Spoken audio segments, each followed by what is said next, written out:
Hello, we're back with another episode, and today we're talking about the top three ingredients that you need in your skincare in 2025 and how they're used in professional treatments.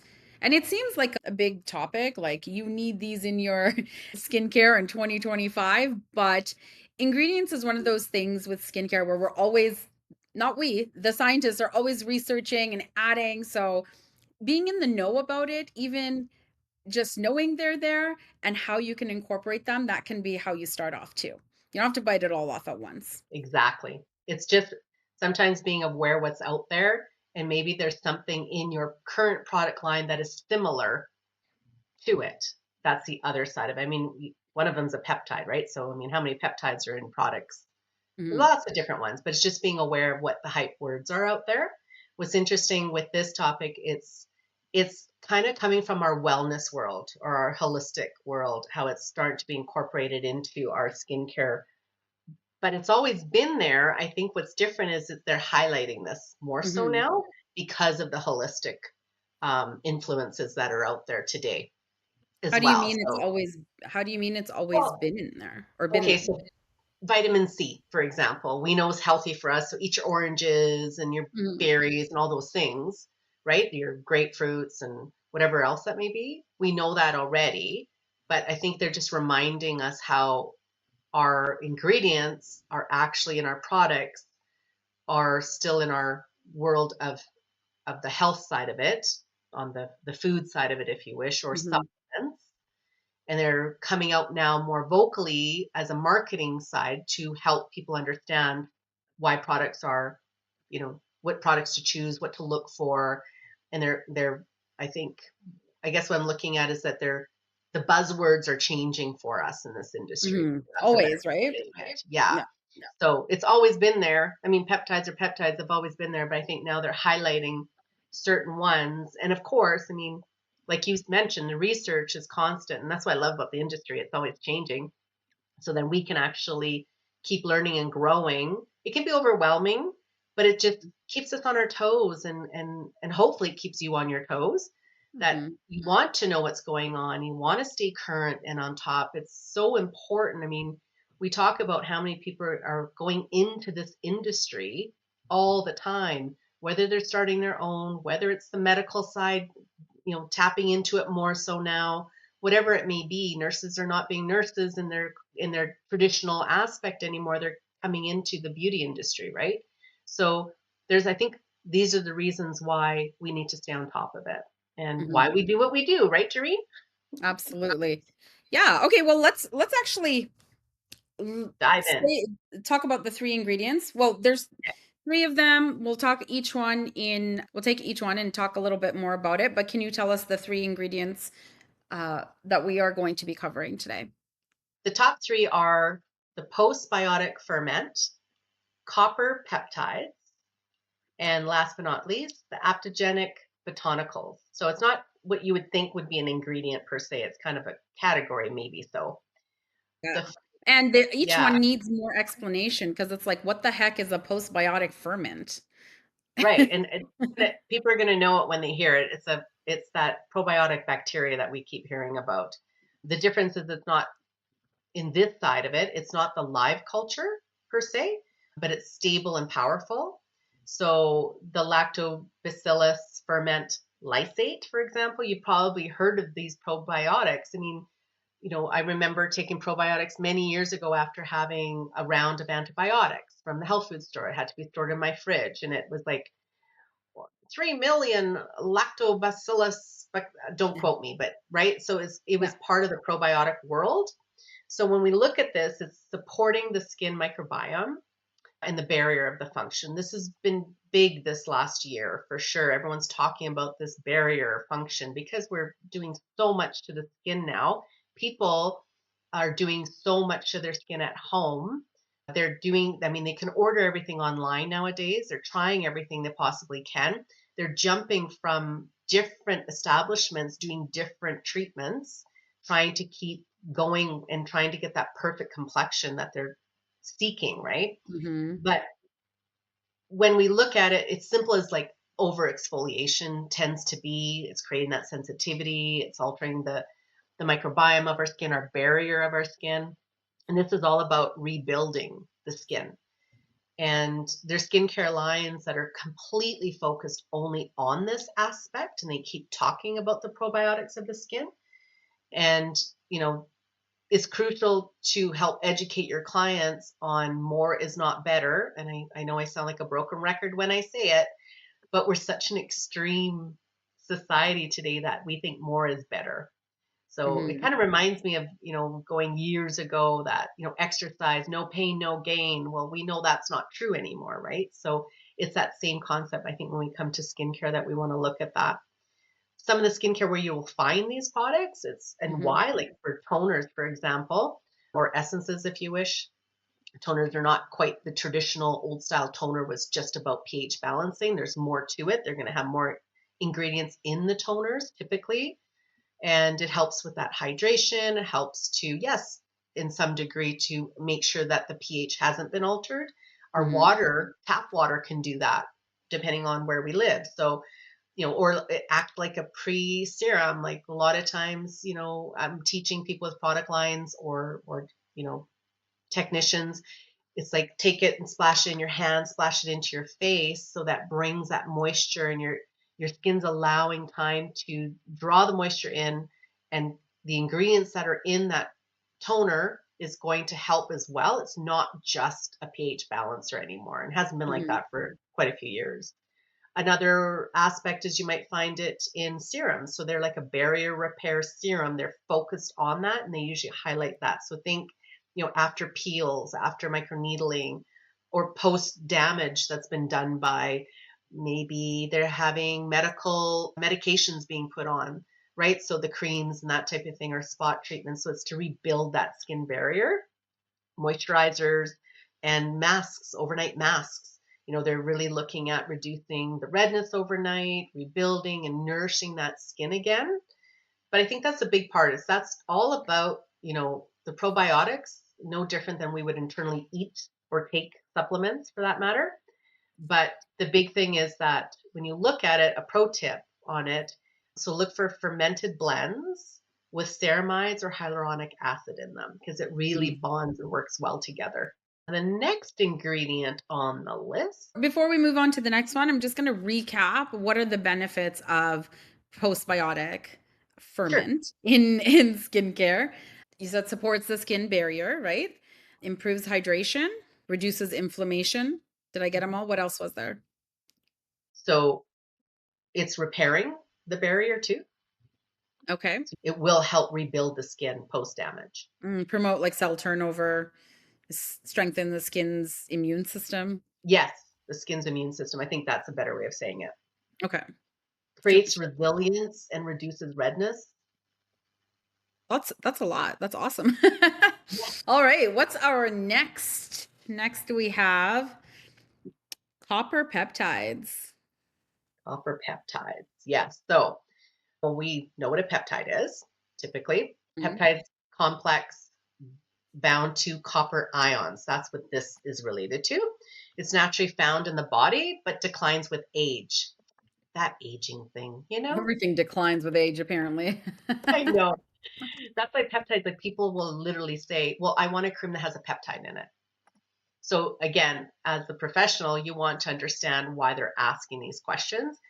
We're just picking, the buzzword of right now, I guess you could say, or coming down the line, so people are aware. Like this is why the Mhm, scientists keep changing things up. So they've realized copper peptide is a great one.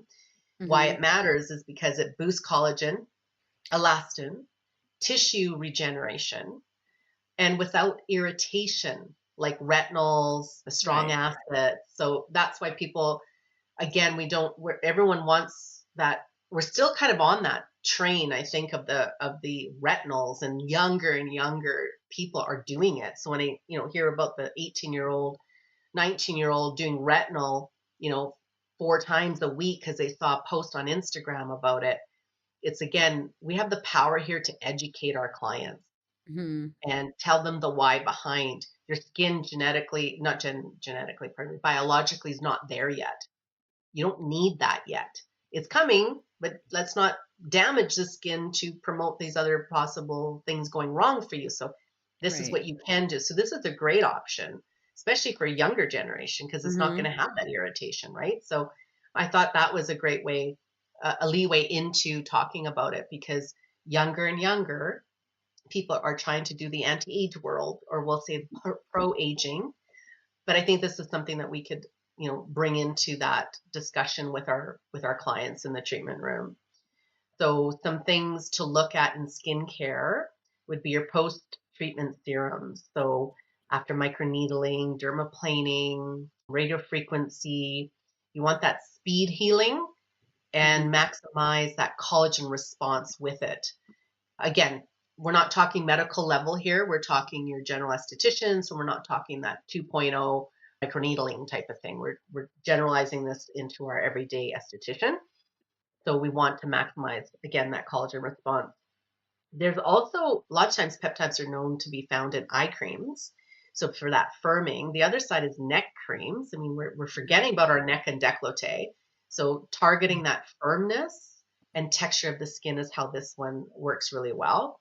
And again, the leave on overnight treatments are so great because they're just sleeping while they're getting something done to their skin. These Mhm. little mini treatments you can help your clients with. So restoring that skin overnight without having the sensitivity to it. I think that's a big part. They're really focusing on trying to not that more side of things. Like, yes, retinols are great. Don't get me wrong. Of course, they have a place. For sure they Yeah. do.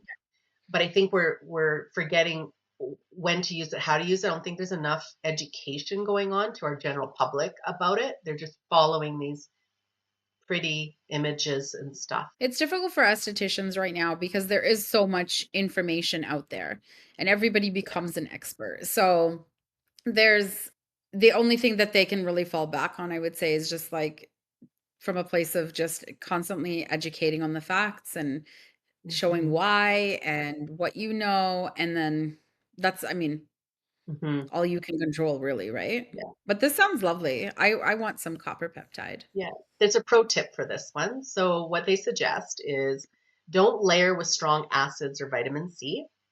It destabilizes the copper. So I don't believe you would have to worry about this as a professional because your scientists who developed the product would know not to do that. So don't think you have to do Mhm. this, but so you can use solo or in a barrier focused routine as well. So just to keep that in mind. I think this is the point of all this is that be the resource to your clients. Mhm. That's what I always tried doing myself was that when they would see something advertised in whatever aspect that is, they'd be like, Suzanne, what are your thoughts on this? And yeah, it can be overwhelming, but well, I quite enjoyed it myself because it helped me see what they were noticing. They're my competition. Whatever they're seeing out there as being advertised in whatever aspect that might be. It could have been coffee with the girls and what they did. It could have been social media. It could have been LinkedIn. I mean, there's so many things. I want to know what's being said out there. So they're actually helping me Mhm. without having me to go do all the research and keep looking all the time because who's got time for that? So I want clients to ask me questions. I've always wanted that. So then I know. Or students today, right? Who are the professionals that are asking the questions and I'm looking for it as well. That's why this came up too. It's like, what are the top ingredients? What's going to keep people, going in the Mhm. treatment room?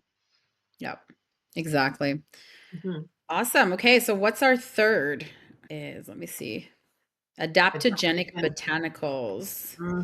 So this That's a was mouthful. interesting. It is. It is. And I actually thought, oh, this is so cool because this is that what's the word I'm looking for? That sensory experience almost, but not like from listening or hearing or smelling. It's more about we take this from our herbs that we know are again coming from that holistic world of wellness.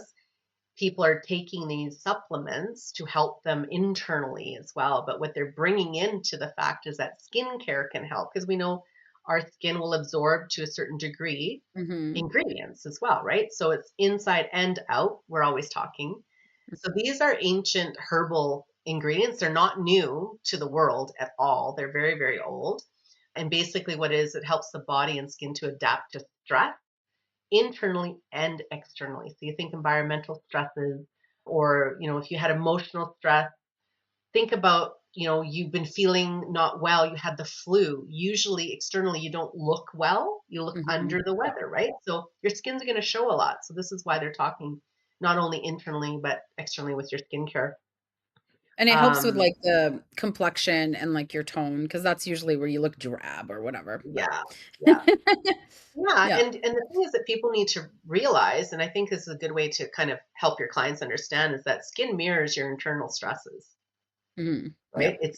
It's a big part to understand, from the inside out or the outside in, however you want to say that. But Mhm. we usually generally speak from the inside out Yeah, because, like, absolutely. again, your skin is going to be the mirror. It shows what's Mhm. going on. So these plants also support hormone balance, reduce inflammation, and protects against environmental stressors, which is kind of what we're after here, right? Yeah. Some of the examples, I'll get into the herbs of some of them that they talked about, but generally in skincare, so you think of the hydrating mists and toners, so they're going to like calm that reactive skin, prep for the serums or whatever treatment you're doing or what your clients are doing at home. The glow oils or the facial balms, that type of idea. So it's promoting the resilience in that dry or dull skin. So adding that, promoting that cell renewal so it gives that nice radiance, and to fight off, right, that resilience of what's going on with the stressors in our external side of things Mhm. and internal. And then multifunctional creams, so they call it, found in neurocosmetic products, so targeting skin brain connection and anti-stress, that other side, that they're really discovering so much more than they ever really knew before. So when you look at the whole body generally, when they talk about the immune system talking to our connective tissue now, like there's so many things scientifically going on. And I think if you look at it that way, you don't have to be into the whole body side of it, but just an appreciation to understand that and how it works and why products that you choose matter. Why do Mhm. you choose the products you do, and how is it going to benefit you as well? So the pro tip, and this one is recommending clients experiencing burnout, adrenal fatigue, lifestyle stresses showing up through their skin. So when you see people like that, asking them questions like, well, and I think that big thing that your skin mirrors internal stress, you can help them understand better. So when you're recommending a product, this will help the glow. This will help, give that radiance back to your skin, like that type of thing, right? So I Mhm. think that's where that comes from. And like the adaptogenic Hmm. botanicals, that's more like a category, but some of the examples that would be included would be something like I see like a lot of mushrooms like reishi, Yeah. chaga, and Hmm. mitake. I don't know how to pronounce that one. Mushroom. Yeah. Big one, right? They've been talking about this for Yeah. quite a while, especially in the wellness world. Hmm. Huge about how it's helping our immune system. It's talking to, and again, that what you Yeah. said, the adaptogen side of it. Another one is ashwagandha. That came up through Ashwagandha. COVID. Yes, Yeah. thank you. And a These lot of words. these are roots. Like it's funny because a couple of them that they pointed out when I was researching this was they're all roots. And if you think Mhm. back, like ancient Asia, for example, or Africa, or wherever you're looking at, so much of this has been around for thousands of years. And now they're really just diving into how everything's going to kind of help with that immune system, Mhm. reduce swelling in our body, that the inflammation that's happening. More and more doctors are speaking about this. So much inflammation in our bodies, and that's from our food, our environment, our everyday stresses. Like all of it has a huge part of it. And I think that's kind of why they're looking more into how we can support with the skin level as well. Yeah, absolutely. The other one was Yola. Am I saying that right? Do you think? I don't know. And this one is found mainly in Russia, in that end of the world. And again, it's an aptogen, Mhm. and it helps the body again coping with that and adapting with the stresses, especially with the fatigue side. I mean, people are now looking at cortisol levels. That's an important thing to know with your clients is like adrenal fatigue, cortisol levels. All those are signs that inside our body there's that imbalance going on. So it creates that stresses. A big one today of the topic is, menopause. We're going to have to do a podcast about this and how it's affecting the body and the Mhm. skin, Yeah. because we know so much more than they did even just 2 years ago. Yeah. It's just like on a full-fledged explosion of information now, which is almost too much. It's a lot of information. It's It so much really is. information. Yeah. It really is. So we Yeah. won't go to that. But and the last one, which I mean, I've seen this in ingredients before, is the five flavor berry. It's called. It's a type of tree, and it's again that whole idea of helping the skin. And how does it help the body? Well, it protects the nervous system, the liver, things like that. So if you look at how it's functioning in our skin itself, it's the same idea. So I know it's a lot of information, and I know sometimes you get overwhelmed by it. But I Mhm. think if people just keep it, I'll say simple, and think, oh, okay, well, what's one ingredient I could talk about this month? And just Mhm. focus on that. Or what is the buzzword, or what's the trend, or what are clients asking you? So when clients ask me a question about something, let's say, well, what is this and what's that all about? Well, that will be my topic within my treatment room. Mhm. Did Yeah. you have you been hearing about this? Like I'm doing my own inquisitiveness of what my clients are hearing out there. I want to know, what are they seeing, what are they hearing? And then I draw into, they're going to know that, I have a solution probably for them. Absolutely. Well, that was Yeah. I you shared a lot of really good info with us. Why don't you recap briefly for our viewers and listeners what the three categories, because there within each one there was Mhm. ingredients specific, but what are the three categories that they So should look post, out for? okay, so the postbiotic ferment, think of the probiotics. Keep it really simple, and you can research it that way. I'm just giving you different words that you might hear that you don't know what it Mhm. is. So, Google's your friend. It was my friend. And then diving into that Google craziness. And then copper peptides is a big one, even though it's peptides have been around forever, but just focus on something like that and see, is there something that you have similar to that? Maybe it's in there already. You maybe don't even know, because we usually just hear peptides, but we're not focused on which type of peptide it is. Mhm. It is naturally found in our bodies, but it declines with age. So that's a huge one there. Again, because it boosts that collagen, the elastin, and the tissue rejuvenation, regeneration, without the irritations of retinols, strong acids, that type of thing. And the last one was the adaptogenic botanicals. So think of those mushrooms were a big one, right? We've been Mhm. hearing about that. And there's a few other herbs that are out there. Roots. Yeah. Yeah, and if you don't know, ask your distributor, your distribution educator, or whoever it is you're dealing with in the skincare. What do you have that fall in this category? Is there any Mhm. ingredient?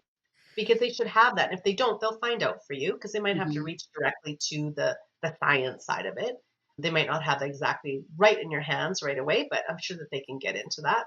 So again, it's looking at those ancient herbal ingredients that are helping the body and the skin to adapt to stress internally and externally. And that's why these ones come full forward into helping, that think of your clients that are dealing with burnout, Mhm. adrenal failure, maybe, or fatigue, pardon me, general lifestyle stresses that are going on that's showing up through their skin. Again, that could be they weren't feeling well, or maybe they are dealing with something.